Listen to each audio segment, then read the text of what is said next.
Time management is one of the biggest struggles for real estate agents, and especially as we head into a time of year where 3-day weekends, cutting out of work early on Fridays become more common. It's more important than ever to get the most out of your time. So I'm going to break down the 3 buckets where you want to spend your time in a real estate business and what that entails next. If you get some value out of this or you like what you hear, you can subscribe to the channel, click on the bell for notifications, and if you want to talk about how we could help you manage your time better at our team, you can do that with the link in the comments. So there's 3 buckets I'm going to give you here. 3 different areas when you look at how much time you're spending in your real estate business that you want to focus on. And remember, you want to first sit down and just see how much time you're spending on your business. I'm in the 50 to 60 hours a week range, sometimes even more, because I track it and I measure it. And the goal is to spend it in 3 different buckets. So bucket number 1 is going to be appointments, because you have to go on appointments to go out and get in the arena and help people. Bucket number 2 is going to be lead generation, prospecting, and follow-up, because you got to talk to people to go set appointments with them. And bucket number 3 is going to be skill building. Now, this just isn't working on your scripts and dialogues or understanding how to run an appointment better. It's also getting the knowledge that you need to better answer questions and be that knowledge broker that's out there. So can you explain the agreement of sale? If the answer is no, you've got to block that time into your calendar to understand all that. I'll get into what each one of these buckets will entail in a second. So those are your 3 buckets. I'd write that down. Once you determine how much time you're spending on your business, what are the 3 buckets? Then how do you manage it? So appointments tend to be tricky. A lot of real estate agents just are an automatic, yes, I'll meet you whenever, and they don't want to manage their time. We did a video a few weeks back with Ashley from our team where she talked about the alternate choice close. Hey, I can't do this time, but how about time number 1 or time number 2? And when you're managing your schedule aggressively, which is what we're talking about here, they should fall into the time slots you have available in your calendar. So how do you manage appointments? So the first thing I would do is know when you can't go on appointments. You want to block that out. I'm not available for appointments at this time. So that way you're not scheduling stuff when you need to be other places. That should include bucket number 2, which is lead generation, prospecting, and follow-up. We'll get to that in a second.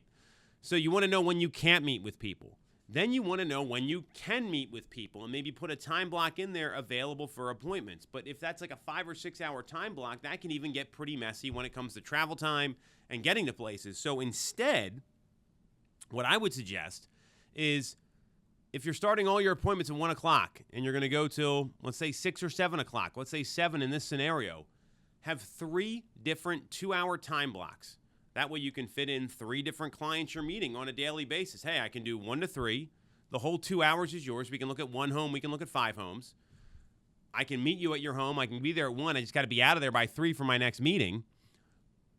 Break down those 2-hour time blocks and allot them for clients. So that way you're not rushing around and you've got travel time involved. It's an easier way to manage it rather than trying to squeeze in a showing here, a listing appointment there, a consultation here. Allot the 2-hour time blocks. That gives you choice. Hey, I've got this time, or this time. Which one's better for you? The 2-hour time blocks will work. Bonus hack there to manage your appointments. That's bucket number 1. How are you managing your appointments? Determine when you're available for them and chunk it down into here's the times I can actually meet people and allot 1 per client. That way you're not having 1 client dominate your entire appointment time block. Number 2 is the lead generation, prospecting, and follow-up blocks. To me, this should be happening in the morning. And this also includes when you are prepping, what script you're going to use, who you're going to call, what's your intention. If you don't have appointments to go on, I'd be spending 80 to 85% of my time in the lead generation, prospecting, and follow-up time block, because that's where you're going to set more appointments. Eventually, you want to get to a point where you're working that appointment time block, just like I explained, in an aggressive way where you're having to make it all work and you're being super efficient. When you're building momentum, when you're building a business, when you're looking to fill your pipeline, you want to make sure you're spending a lot of time generating those appointments. That's going to be really, really important. So that involves calling the leads in your system, right? Calling the leads in your CRM, calling your past clients.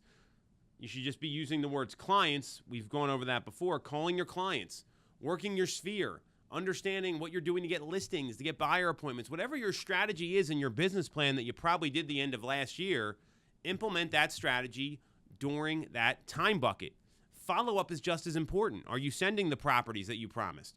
Are you sending the pre-appointment emails? Are you getting the information folks need to see? That's really critical as well. So that's time bucket number 2. And time bucket number 3 is going to be skill building. So this involves role play, practicing your appointment, learning scripts, but also getting the information that you need. So how much time are you studying the market? Can you articulate what the Fed meeting means for buyers and sellers as an example? Can you explain the agreement of sale? Do you know what happens when a buyer has a home to sell and how to navigate all that? Are you well-versed in all the different financing packages that your lender or lenders has to offer? These are all the things you want to spend time on, because if you can't articulate these things and you can't answer questions when you're in front of somebody, then the appointment may not go well. So you could do all the things right, but because you didn't build your skills and your knowledge base, you're putting yourself in a position where you may not be able to execute at the appointment. So these 3 buckets should be in your calendar on a regular basis, and you want to see how much time you're allotting. Again, the skill building doesn't need to be a lot. That could be a half hour a day. Appointments, we talked about how to block those. I'd be running those in the afternoons or the evenings, because the mornings are when you can get stuff done, specifically prospecting, follow-up, and lead generation. Those are your time buckets. So sit down, have a meeting with yourself, and see if you're really implementing those, because if you're not, take a look at your calendar and make sure you've charted out. Here's the days I'm working, and here's the days I'm not working. Because if I'm taking a 3-day weekend, which I'm a big believer in taking time off, I want to make sure I get every single ounce I can out of my work schedule Monday through Thursday, so I'm not feeling guilty on Friday, right? I'm not having that weigh over me that I didn't do what I needed to do on Friday. That's the game right now, and that's what you want to be working on. So hope you found this helpful. You get some value out of this. Make sure to subscribe to the channel, hit the bell for notifications. And if you need some more coaching or want to talk about how we could support you in the same way, use the link in the comments.